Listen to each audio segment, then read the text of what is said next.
welcome to the Dareful Project. I'm Deborah Hotelling. My friend Chris Preuss spent much of his adult life the way most of us have. That's climbing up the corporate ladder. He's really good at what he does, and so he climbed up pretty fast and pretty high. He ended up as a senior exec with one of the world's largest PR marketing advertising firms. And then he made a decision that changed his entire life. I'm going to let Chris take the story from here. Welcome, Chris. Deborah, it's so good to be with you. It's so good to see you and all that you're getting done with this wonderful podcast. I'm honored to be here. Well, thank you. So give us the groundwork. Where were you at? You were high level, you were cool, you were doing all sorts of important work. And then what happened?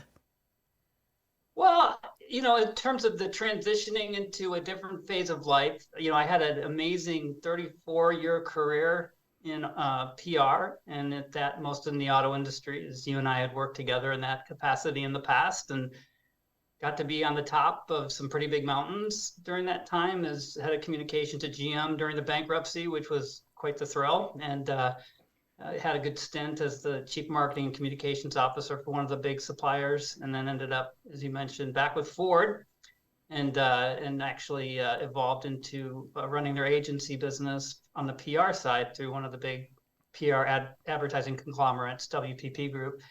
But to be honest, over probably the last, I would say, maybe 5 to 6 years, things just started to change. The equations of what gave you satisfaction and what professionally you had done. I wouldn't call it an existential crisis per se, but maybe just a slow evolution to wanting to do something different with far fewer years in front of me than I have now behind me, which I think in that period you kind of had that wake-up call. And so with that, I decided to drop out of corporate life early and completely repurpose myself. And I'm now heading a nonprofit ministry in Western Michigan, a big conference and retreat center for faith-based entities. Making the decision sounds lovely and clean, but having been in the middle, all of us are in the middle of this. It's really messy. Tell me, can you share a little bit more about the process? Yeah, it was, like I said, it was more of an evolution than something you woke up with. But, if I'm honest, getting into more senior positions, particularly in the corporate set, you have to want that. I mean, you're kind of all in. And certainly your skills and your abilities get you to a certain level, but then sometimes it's the intangibles and maybe even odd circumstances that might get you into that most senior role. And, for most of my young life, I was just singularly focused on that. I mean, God blessed me with a wonderful wife and 2 wonderful children. And we got to live all over the world. We lived in Washington, D.C. twice. We lived in Switzerland for a while. I worked at Chrysler, Ford, and GM at different times. So it was really wonderful. But I think you get to a point where, once you maybe apex, there's not a whole lot of other mountains to climb. And I had actually, the signals for me were kind of getting strong because I've been sort of looking to get out of the industry, for maybe the last little section of my career. And I was connected with some great headhunters, and it was just where and I'm not exaggerating, I ended up in the number 2 position for like 3 major global chief communication officer jobs at different Fortune 50 companies. And, so you're like, okay, so and those processes take forever. They're like 5-6 months sometimes to get through. And you came up short like 3 times. I'm like, all right, well, this there's writing on the wall. And then similarly, I'd been in the auto industry. I just been and done everything. So, and I was working with Ford, and I grew up a Ford kid. My dad was Ford PR. And so kind of it was coming home for me a little bit. But to be honest, they weren't getting my best. I think I was just running out of that enthusiasm you need to be the, advocate that you need to be when you're in the communications realm. And so then COVID hit. And I think for like a lot of people, there was just a mass recalculation that COVID did, because I mean, you were completely extracted from the environment that you were so used to. in terms of how you worked. And then losing all the social contacts that our profession sort of affords, both with journalists and with your colleagues, and particularly in an agency role when you're, dealing with, tens of millions of dollars of revenue to manage, and you have no contact with people in person. It became, that soul draining part just accelerated in that time. Yeah, so that was sort of got me, I think, to the point where I started thinking about maybe there might be something else out there to do, because if this is all it's going to be for the next, if I wanted to work the next 7 to 10 years, it just didn't feel like this was going to be a place to spend that time. I admire your self-reflection on that, because I feel it in myself also, that you just want to gin up that same sort of obsessive corporate energy and go, I could do this again. I can do this again. And, you know, but it doesn't feel as hungry, or as, I don't know, it doesn't have the same mojo, you know? Yeah, I think that's a great point. And it's particularly in communications. Whenever I go to speak at a university to students, or I still get to show up at U of M and some other universities to be a guest speaker every now and then. I make the point that, if you're going to spend 80% of your waking hours doing something, you need to really be passionate about it. And when that passion goes, then all of a sudden it becomes drudgery, or it becomes obligation. And to be 100% clear, I mean, I was in a very blessed and fortunate position that I could afford to take this change early, which not everybody can do. And certainly decided to forego, a fair amount of earning potential for the next several years to go into nonprofit work. But honestly, once the kids are grown and out, we've got grandkids now,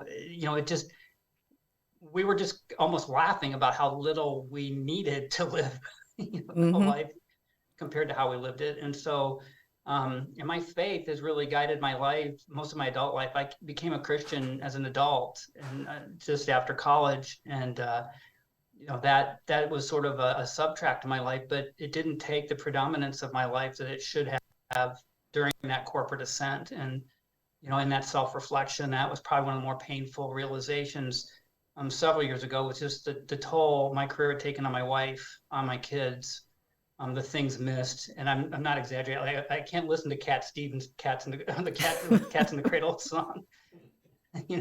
It's just like, to this day, it would be too hard to listen to, because I think there was also some of that reflection was, boy, a lot of life went by when you were on conference calls or sitting in hotel rooms trying to sleep with jet lag in China overnight. So yeah, moving away from that was definitely not hard in that sense. You're reminding me of a aha moment I had in my career. My kids were little, and my daughter was playing, I'm mommy at work. And so she's on her pretend computer and she's on her pretend phone. And then I try to say something to her, and she lifts up her finger and goes, no, no, on the phone. And I'm like, oh man. Oh man. Is this our relationship? Oh man, this is bad. Yeah. Yeah, I mean, and your kids pick up on that, and they, in your own mind, you're convinced you're the greatest at everything you do. And certainly, you all the intentionality of showing up for things, or the meetings that you think you didn't go to, but the reality was you're not nearly as glorious as you think you are in that respect. And that, the kids did have, a lot of, I would say, times that they felt distant, or that dad was a bit of an enigma to them, and just, kind of he did his thing, but they had life with mom at home. And so yeah, that those are things you don't get back.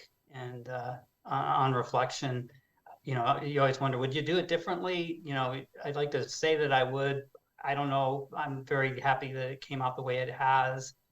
But yeah, there's a cost to everything. And I think, and for me, looking forward with what years I had left to work, that cost calculation changed pretty dramatically for me to Mm. what was gonna, you know, make a difference, for time and eternity versus just for our standard of living, or my own desire to be recognized professionally. I wanted to ask you if you could have done this younger in your life, but hearing you talk right now, it sounds like it's important that you went through that because you're bringing some wisdom to what you're doing now by having that corporate Yeah, life. I think, those are hard contemplations. Like, could you have? Yes, probably could have. Would you have? If I'm going to be intellectually honest, no, probably not, because you were focused on what you thought you wanted. And again, I would never want to pretend that there weren't great benefits and things that I loved my career. I mean, like I said, sometimes I look back on all the things I got to do and places and people that you got to meet. And it's staggering. Like, how did this, like, how was that me, Yeah, yeah. And it was, but the other thing I would say really affected me, and again, you'll appreciate this as a communicator, but one of your key roles is to be an advisor to senior executives. So I've been very close to, some very high performing executives who, CEOs or chairmans or near CEOs. And one of the more interesting things that I did take note of through my career was how hard it was for so many of them when it came time to hang up. It wasn't their choice. In other words, they kind of ran the game until time ran out, and they were just going to have to move on. And their inability, one, to dislodge from that world, and then two, they had no identity when they did, or Yeah. the identity they had was, somewhat misplaced or dislodged, broken marriages, fractured relationships. And I definitely did not want that to be me. And I knew that at an earlier age, I would say, that I wanted to be able to decide when I wanted to stop working, not get that call that, we've been waiting for you to figure this out on your own, but now it's time to go. Well, Oh, I think about that a lot because you and I both know executives who you move a lot, you work really hard, it's 24/7, and at some point your family goes, "We're moving again for the third time in 3 years. We actually like it here in Florida, so you go do your thing and you come back and hang out with us when you can." yeah. And Yeah. And I mean, again, just do you count the cost, right?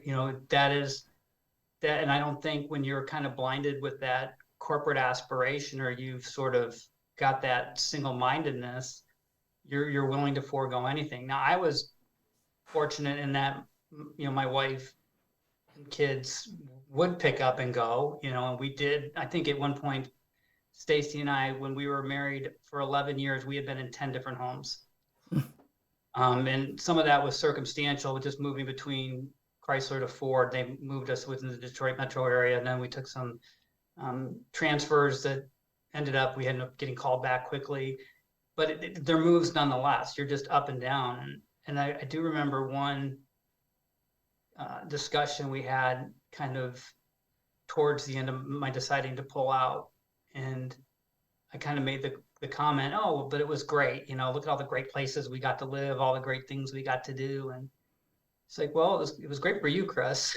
But, I don't know if you bothered to notice that we weren't, it wasn't always our choice to get to go. Like, we always made the best of it. And, but that, you were so, there was never an option that you weren't going to take that role to get the next level, to be the guy willing to go take the sacrifice to move the family. Yeah. So again, those are just contemplations that come up after the fact. So when you reflect on that question of like, would you done it when you're younger? I've often thought, like, what if I hadn't taken some of those moves? What would be different now? Would we be regretting some of those things, or we wouldn't be able to do? I don't know. It's hard to know. We'll know it. We'll know it in the next life, not this one, I guess. so when you were making the decision to jump off the corporate bandwagon and to go nonprofit and to go faith-based, Mhm. was it a long journey of loss and then sort of redemption, I guess, in your own career and making that decision, or how, what was the process? No, I think that I was ready to go because, again, one was, like I said, the cost side of things personally came with certain financial rewards that made it possible. So that wasn't a hard part of it. And I think most people would have the hardest decision about, would this affect our lifestyle? It was funny, like when I said I was going to do this, so many people were like, "Oh, that's so amazing, that's so great," and then I'm like, but it's like it's not the sacrifice. It sounds like like I'm getting the better part of this deal going. But the thought process was probably harder for my wife because her identity and we had been stable in one place for almost 12 years in Southeast Michigan. The kids had grown up. We had my work life. Even we called it the COVID blessing to some degree because we were together constantly. So part of the equation was as COVID started releasing its grip, I'm back to London. And I remember getting on that first flight in January of 21, January 22, going back to London for meetings, the agency and stuff, and just feeling like getting on the airplane, just the smell of the airplane. I'm going to wake up jet lagged and have to push through meetings the next day. And I got on the phone, I called Stace, and I just can't do this. I just can't do that. Like being home for that 2 years, we were constantly together, even when, and doing everything. I just can't go back. I just can't flip that switch and go back. So the thinking process from that standpoint was really easy. The harder part was going into this nonprofit world because, there's the place that we're at is called Maranatha, and it's an 88-acre conference retreat center that's on Lake Michigan. It's one of the most beautiful parts of the state. And it's been a place that people have gone to vacation with their families for like 88 years. Billy Graham was an intern there in the 1940s, Billy and Ruth Graham, before he was Billy Graham. I mean, that's kind of the roots of this place. And we used to vacation with our kids there because when we were in Switzerland or DC or other places and our family was in Michigan, we didn't really have a place to base. So we would come and stay at this place. And eventually we bought a cottage there. So it was always our kind of safe place. That's where we just went. We had a place there for 10, 11 years. It was seasonal. Well, now you're there full time. Now you're the guy that's in charge. And Christian or not, you put a bunch of people together who own property and have certain stakes and things, it's, human nature shows up. So, the fear was like, if we go there, is our sweet safe spot going to become like, we're kind of pushing all the chips in. If this doesn't work out, we're not just losing, hey, you made a bold change of your career and walked away from a big job. Well, now we've lost the place that we used to love to go and so that was tough. I mean, and to be honest, it took almost a year, I think, before I think my wife really had sort of really absorbed all of it, and we had found our place and replanted. And it's just weird. We had replanted so many times early in my career, and then we were stable for like 12, 13 years, and then we replanted again. You'd think it would come back to you, but it was a big deal doing that. But the other upside for us is our daughter is on this side of the state. She had met her husband at Maranatha during one summer several years ago. And we've just had our first grandchild, and she lives close by. So that kind of made the transition a little more logical for us as well. So, but yeah, it's just the weird thing, it's just such a radically different world than being in the corporate world. And, the amount of change I've needed to make in just how I lead, how I see things, has been quite an evolution.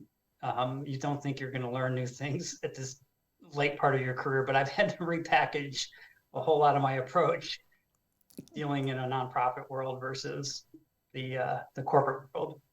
And probably another growing tension for me personally, particularly over the last 5 to 7 years, was that, and we're very much a conservative evangelical big tent. I mean, it's very kind of a big tent Protestant, but very much on more the conservative evangelical sphere of things in that community, and that's where my faith has been raised. And but for most of my career, my Christian faith has been never a challenge for me in my corporate roles. I would like to think I'm a better person and leader and person to be near and around because my faith would dictate so. But then some of the things that have been coming up more on the social agendas and some of the things that are becoming very predominant in particular the DE&I space, and I'm not alone in this, but you're getting to a point now where there are some real strong clashes. And it used to be that you could fade back and not participate in certain things because you might find them to be in conflict with your faith, and everybody was okay with that. But that equation for senior people changed over the last 4 or 5 years. So it's like, why aren't you more proactively using your social media to talk about this issue? Or we should be more, why aren't you out there, showing up at certain types of events and things? And that became much tougher for me to manage. And again, I started, I think, feeling more conviction or conflict over some things that, as a matter of conscience, I was having a more challenging time embracing, or at least endorsing, with my own, platform or credibility. And so that part of it, being in the faith world where you can openly be, express who you are, and that your faith is very much central to what you do, that's been quite wonderful. And I don't mean that like you were a different guy there than you are here, but in terms of being able to maybe more freely speak on and be, I couldn't, as an officer in the company, go to somebody who might be struggling and share Christ with them, and not have fear that that might come back in a certain way that would be, a problem for the company, or a problem if somebody took offense at that. And those are compromises that, come with life in the world versus life in the faith. And but those were certainly more pronounced for me, I think, in these last 5 or 6 years than they had been in the past. So that part of it for me in this new environment has been quite liberating and enjoyable. Did your friendships change when you went from being corporate Chris to your new role? That's a great question. There are certain people that I have stayed close to in my professional world, but the busyness of life and things going kind of do that. But I would say just as good relationships. I do think, in again, some of those relationships that you've had coming up, are more bent on the fact that you're colleagues, and that's what is your common ground. And so when that common ground is gone, you lose some of that connectivity. I certainly have people that I've grown up with through automotive who are, I would consider to be great friends, journalists or other enthusiasts, or people that you stay in contact with.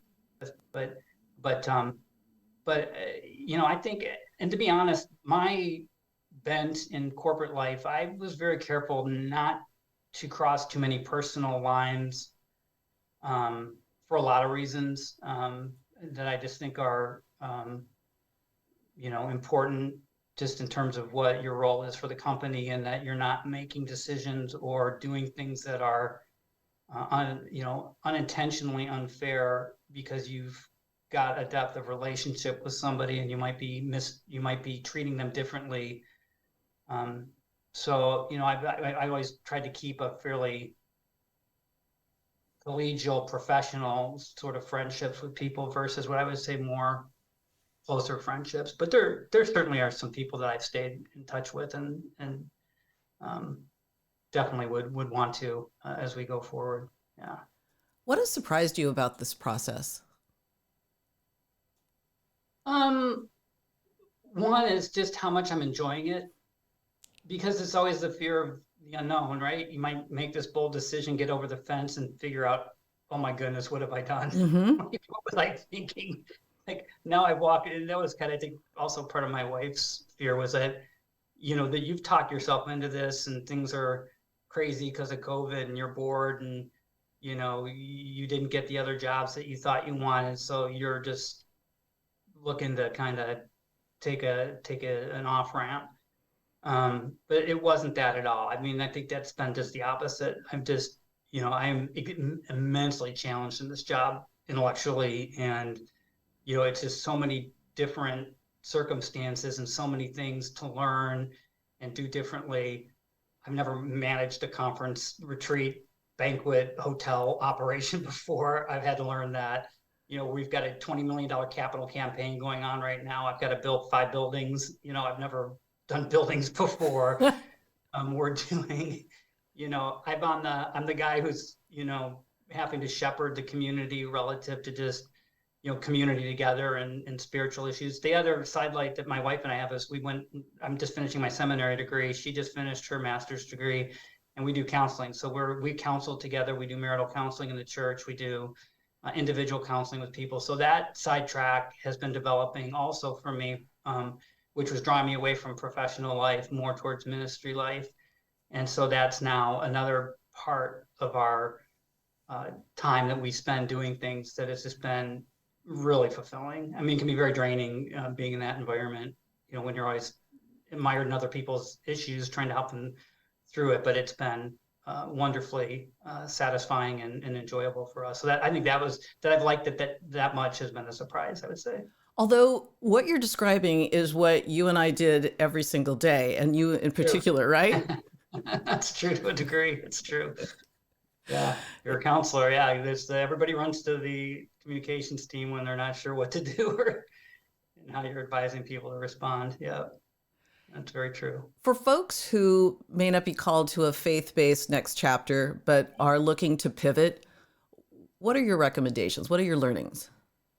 Well, I think one is, I think the caution against knee-jerk reactions. Like a lot of folks, I'll just use the ministry experience. I know just as many people that were corporate people that thought, oh, wouldn't it be great to be in ministry and they get over and they hate it. Mm. I'll use an analogy that we would see in our world, which is we've seen it where we've had people go from journalism into PR. Right. They were journalists and they go into PR and they just find out they absolutely hate it. It was just, so I think if you're contemplating moving from one sphere to another, let's call it more from a professional corporate existence into something that would be more expressive, hobby-based, maybe you're going to go into small business, make sure you understand that cost counting, because everything's fraught with difficulties. Nobody's grass is necessarily greener, and the commitments in those worlds, when you make those changes, if you don't understand them, could overwhelm you quickly. Mm. And I've seen that when people have moved out of corporate life into buying a business, for instance. They bought a dealership or they became a franchisee of a business or something, and they found out, the level of risk and commitment was completely different than what they had experienced before and overwhelm them. I think the other thing you have to really think through too is if you're married and the affected relationships around you in making those choices. If you're doing this, are you together? And like I say, I couldn't be happier right now where we are in our marriage. We're just in this amazingly sweet period where things have come together, and it's worked out beautifully that way. But I shudder to think, had we stayed in one context, would that be the case if I was still slugging it out, or if I had taken one of those new jobs and was having to go 150% again. And then another one I would just say is, do you have the financial stability side of things sorted out? Because again, that's probably the biggest unknown. You can sit down with your financial advisor and sort of look at, cash flow analysis and what you're going to need. But, literally the minute I walked out of my job and all right, well, we know what we're going to get at a much lower pace rate over here and what we're going to have to take out of the nest egg. The markets went down 15% in June of 22. The housing market slowed way down. Interest rates went to 7%. Wait, so you did all of that by making a change? You're like sitting here going, oh my goodness, I really didn't think that was going to be what was the stressful part of this. And I'm like, did I think this through? And so, yeah, that side of it, I think, needs to really be calculated. And that goes back to, I would like to double click on the, being in line with the people around you on this, because that's, I'm going to be talking with another guest here in a couple of weeks, but we go down a road and we have to take the job because we need, we're raising kids and we have a mortgage. And so there's things that you do because you got to step up and you got to do them.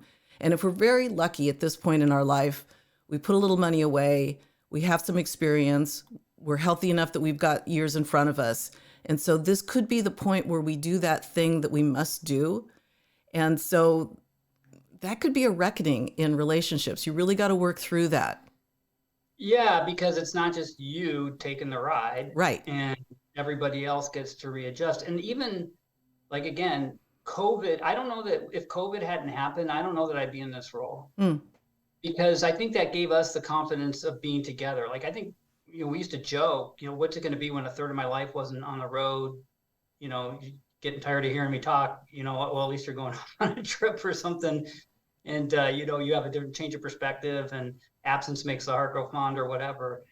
How would you be if you're together all the time, when you've had this other way of living for most of your married life? And, so yeah, and what's the environment? Are you moving? What's the time demands?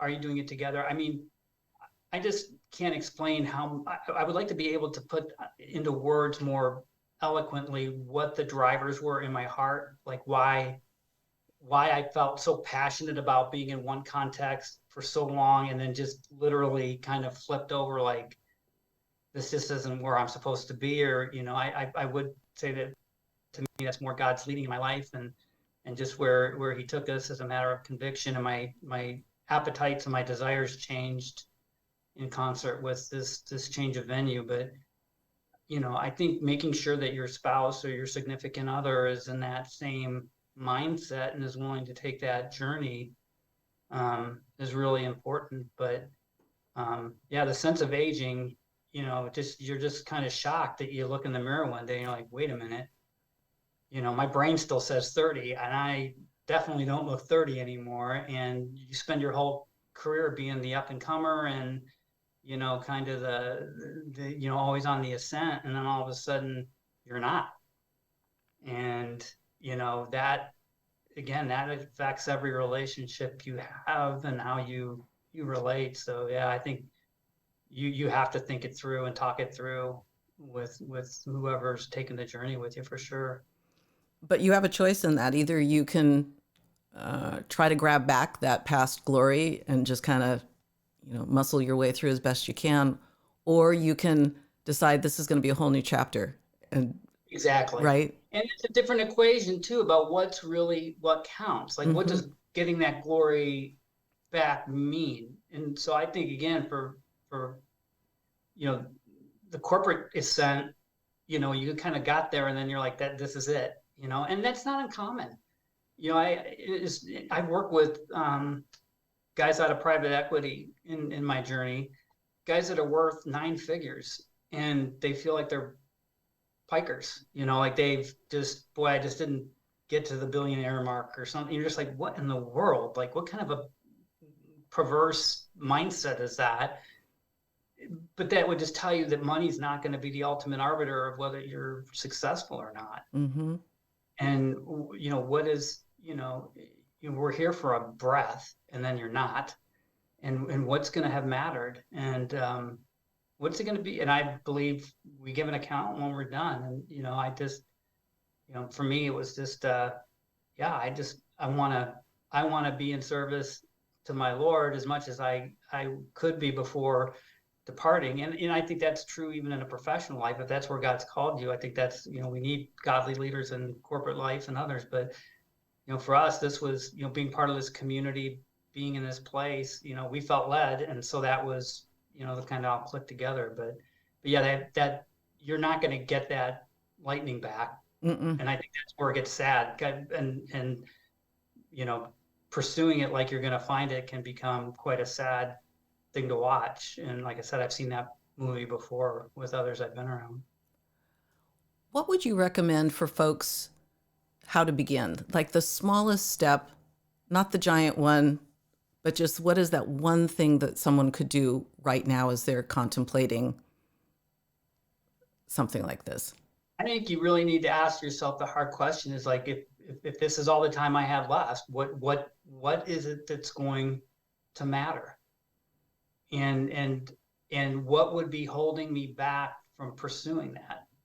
Because doing nothing or staying status quo is absolutely valid, but is that, nothing happens until somebody acts. And so there's no and I believe this is true in every phase of life, nothing comes for free. So there's a certain amount of equity you've got to push onto the table to say, I'm going to make a change.